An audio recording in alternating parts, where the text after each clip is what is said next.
Welcome to Autism Tips and Tools, where we highlight the best practical guidance from previous episodes of Autism Knows No Borders.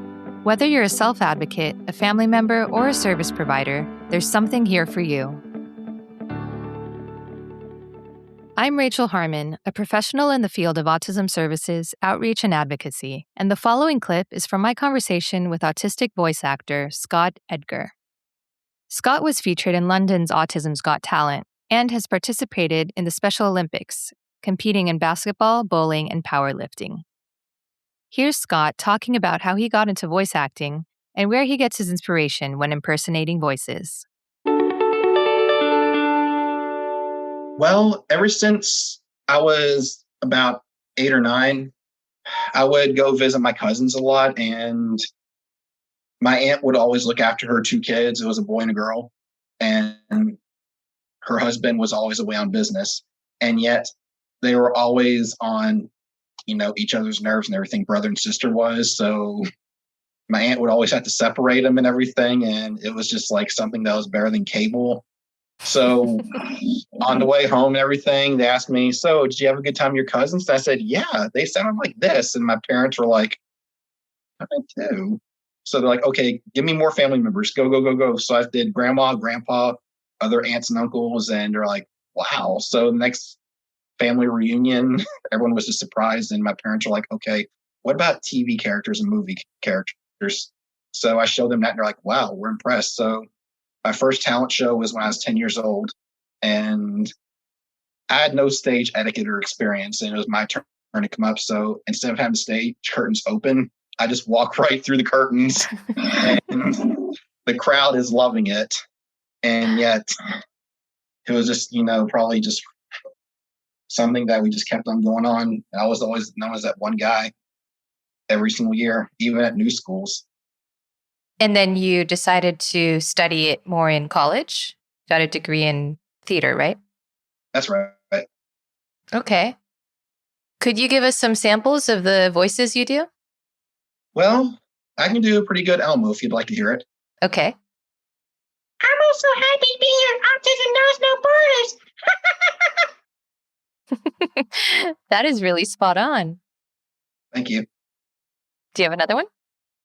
I can do Mickey Mouse, but I just hope that Disney doesn't try to buy, Autism Knows No Borders if I do it. Well, seeing I'm Mickey Mouse, the face of Walt Disney, I gotta go now since I gotta take over the world now. Where do you get your inspiration? I would say when I was a little kid, it was people like Dave Coulier from Full House, who always did voices. He was Joey. And Jim Carrey, Adam Sandler, and Robin Williams. I just feel like those 4 were always just, main inspiration when it came to voices. Cool. And you were recently featured in London's Autism's Got Talent. I was. What was that experience like for you? Well, it was kind of like, Karate Kid Part 2, where Daniel goes to Okinawa with Mr. Miyagi and just to a faraway land. And he just, does karate in a place where Mr. Miyagi's style of karate was born and everything. And the fact that I was, the only person from USA going, it was just a bit of a culture shock, just like trying to figure out the underground system and just trying to figure out, how foods are different here and there and everything. And of course, when I walked into this theater and everything, I was the only person not from the UK. And some of the host people recognized who I was, and they said, "We can't wait to see, how you do and everything." And some of the contestants, I tried to introduce myself to them, but, it just really wasn't that talkative. But once I was on stage and everything and I did my thing, everyone who participated loved it, plus the 600 people who did it. So it was just like that scene from Karate Kid Part 2 where Daniel broke those blocks of ice. Yeah.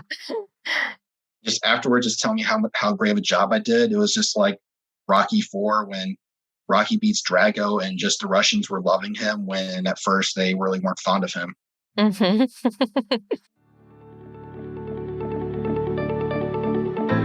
Thanks for tuning in to Autism Knows No Borders. Would you like to hear about Scott's experience participating in the Special Olympics? Follow the link in the show notes for the full conversation. And be sure to subscribe for more stories from people connected to autism, inspiring change and building community. Let's work together to transform how the world relates to autism. Thanks for listening. Take care.